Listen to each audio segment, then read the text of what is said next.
संसदेच्या कामकाजात आज लोकसभेत 2 क्रीडा विषयक विधेयकांवर तर राज्यसभेत सागरी मालवाहतूक विधेयकावर होणार चर्चा.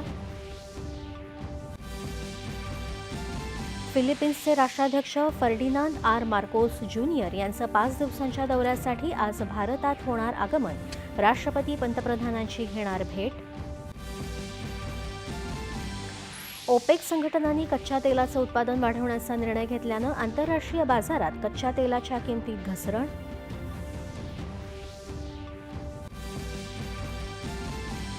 इस्रायलनं हवाई हल्ले थांबवले तर गाझामधील ओलिसांना वैद्यकीय आणि इतर मानवतावादी मदत करायला हमासनं दर्शवली तयारी.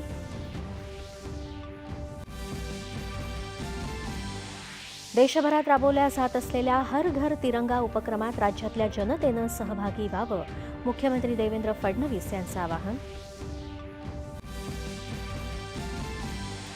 देशातली रस्त्यांची कनेक्टिव्हिटी वाढल्यानं उद्योगांचा लॉजिस्टिक खर्च 16% कमी होऊन 10% आल्याची केंद्रीय मंत्री नितीन गडकरी यांची माहिती. आणि भारत आणि इंग्लंड यांच्यातल्या अँडरसन तेंडुलकर कसोटी क्रिकेट मालिकेतील 5व्या आणि अंतिम सामन्यात इंग्लंडची विजयाच्या दिशेनं वाटचाल.